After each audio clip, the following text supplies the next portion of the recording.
Hello दोस्तों, स्वागत है एक बार पुनः आप सभी का हमारे अपने YouTube channel Shiv coaching classes पर।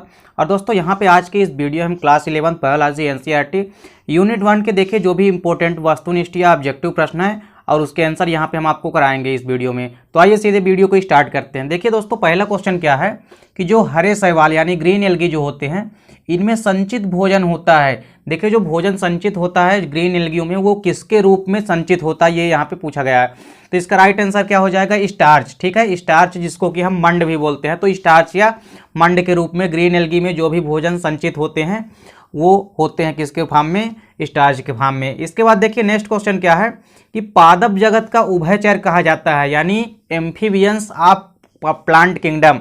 ठीक है, तो यानी पादप जगत का जो उभयचर है यानी एम्फीबियंस ऑफ प्लांट किंगडम किसको कहा जाता है? ब्रायोफाइट्स को। ठीक है, जो ब्रायोफाइट्स के जो भी प्लांट आते हैं उसको क्या कहा जाता है? पादप जगत का उभयचर कहा जाता है। इसके बाद देखिए नेक्स्ट क्वेश्चन क्या है कि पृथ्वी पर सबसे अधिक प्रकाश संश्लेषण होता है। देखिए यदि प्रकाश संश्लेषण या फोटोसिंथेसिस की बात की जाए तो क्या पूछा यहाँ पे कि सबसे अधिक प्रकाश संश्लेषण किसमें होता है? तो देखिए जो भी यहाँ पे एल्गी होते हैं एल्गियों में सबसे ज़्यादा क्या होता है? फोटोसिंथेसिस या प्रकाश संश्लेषण होता है। इसके बाद देखिए नेक्स्ट क्वेश्चन क्या है कि जेम्मा कप द्वारा लैंगिक जनन होता है, किसमें होता है? तो जेम्मा कप द्वारा लैंगिक जनन किसमें होता है? लीवरवर्ट में होता है। ठीक है, लीवरवर्ट में होता है। इसके बाद देखिए नेक्स्ट क्वेश्चन क्या है कि किस संघ में ऑस्टिया तथा ऑस्कुलम नामक छिद्र पाए जाते हैं? ठीक है, देखिए ऑस्टिया तथा ऑस्कुलम नामक छिद्र केवल और केवल संघ पोरीफेरा यानी फाइलम पोरीफेरा में पाए जाते हैं। ठीक है, जिसको कि पोरवीरस एनिमल भी बोलते हैं।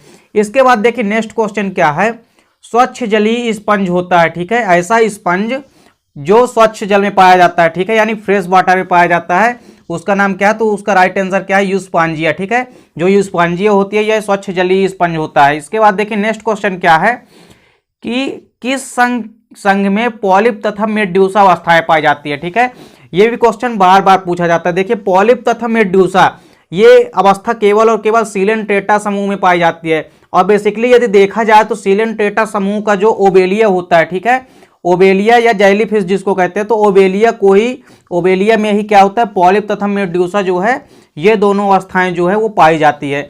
इसके बाद देखिए नेक्स्ट क्वेश्चन क्या है, संघ एनीलिडा के प्राणियों में उत्सर्जन जो है वो किस रचना के द्वारा होता है? यानी ऐसा कौन सा अंग पाया जाता है फाइलम एनीलिडा के प्राणियों में जिसके द्वारा वो क्या करते हैं? एक्सक्रीजन या उत्सर्जन करते हैं। इसका राइट आंसर क्या हो जाएगा? नेफ्रिडिया। ठीक है, नेफ्रिडिया के द्वारा जो एनीलिडा फाइलम के जितने भी एनिमल्स होते हैं वो क्या करते हैं? उत्सर्जन या एक्सक्रीजन करते हैं। इसके बाद देखिए नेक्स्ट क्वेश्चन क्या है कि निडेरिया के नाम से किस संघ को जाना जाता है? ठीक है, तो निडेरिया के नाम से सीलेंट्रेटा जो फाइलम है उसी को निडेरिया भी कहा जाता है। ठीक है, निडेरिया या सीलेंट्रेटा। इसके बाद देखिए नेक्स्ट क्वेश्चन है, देखिए अवृत बीजियों में भ्रूणपोष होता है। देखिए भ्रूणपोष को इंग्लिश में बोलते हैं एंडोस्पर्म।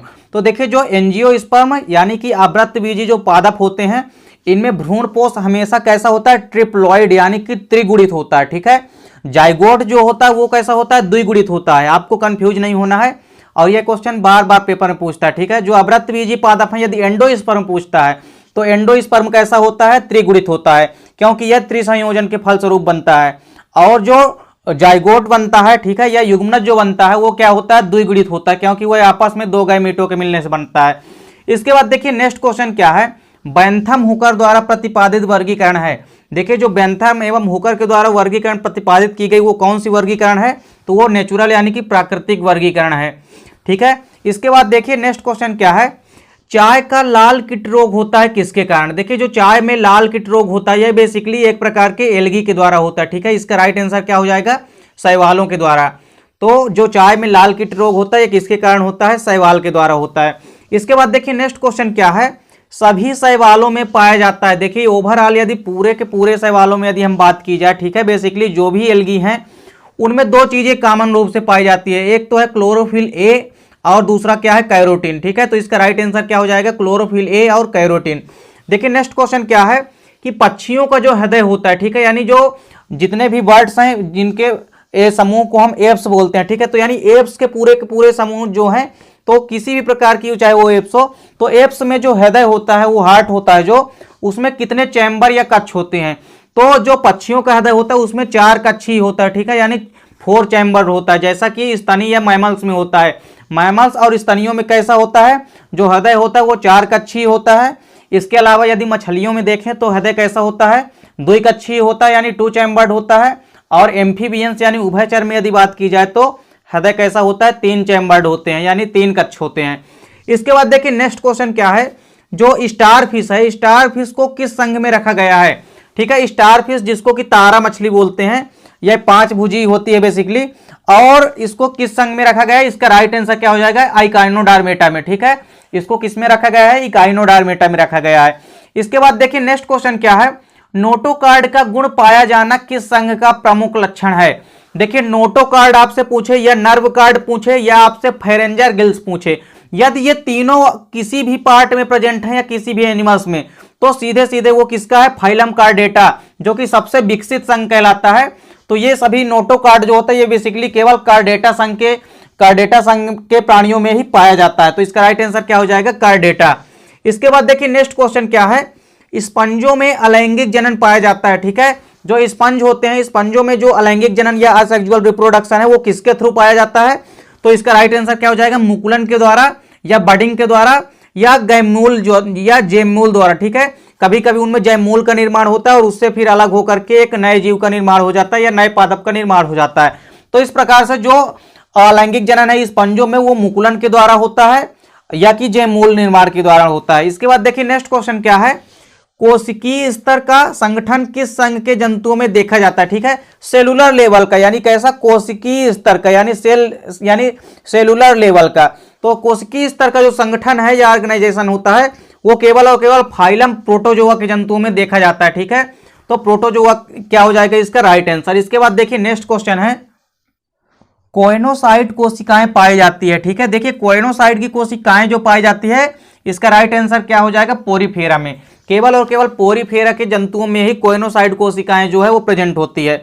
इसके बाद देखिए नेक्स्ट क्वेश्चन क्या है, जो जल संवहन तंत्र जिसको कि हम वैस्कुलर सिस्टम बोलते हैं, तो पूरा का पूरा जो जल संवहन तंत्र है वो किस संघ का विशिष्ट लक्षण है। ठीक है, तो इसका राइट आंसर क्या हो जाएगा, इकाइनोडर्मेटा। देखिए जो तारा मछली होती है या स्टार फिश, उसमें भी क्या होती है, 5 भुजी होती है और उसमें भी क्या होता है, वैस्कुलर सिस्टम प्रेजेंट होता है, वाटर वैस्कुलर सिस्टम। ठीक है, यानी जल संवहन तंत्र जो है वो पाया जाता है। तो इस प्रकार से इकाइनोडर्मेटा एक ऐसा संघ है जिसमें कि वाटर वैस्कुलर सिस्टम या जल संवहन तंत्र जो है वो पाया जाता है। इसके बाद देखिए नेक्स्ट क्वेश्चन क्या है कि किस संघ के जंतुओं को एसिलोमेट कहा जाता है। ठीक है, देखिए ये भी बहुत बढ़िया क्वेश्चन है, एसिलोमेट। ठीक है, एसिलोमेट क्या है, गुहा है। तो एसिलोमेट गुहा के नाम से बेसिकली किस संघ को कहा जाता है, तो एसिलोमेट जो है वो किसको कहा जाता है, इसका राइट आंसर क्या हो जाएगा, प्लेटीहेलमिन्थिस। ठीक है, यानी जिसको हम चपटे क्रमी बोलते हैं। तो प्लेटीहेलमिन्थिस क्या हो जाएगा, इसका राइट आंसर हो जाएगा। और प्लेटीहेलमिन्थिस को हम क्या बोलते हैं, चपटे क्रमी के नाम से भी जानते हैं इस संघ के जितने भी सदस्य हैं।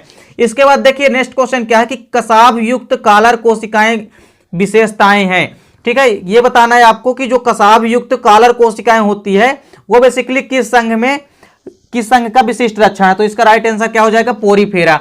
तो फाइलम पोरीफेरा जो है वो उसमें जो है कसाब युक्त कोशिकाएं या कसाब, या इसको हम सीलिया भी कह सकते हैं। ठीक है, जिसके द्वारा से इनमें क्या होता है, चलन अंग होता है।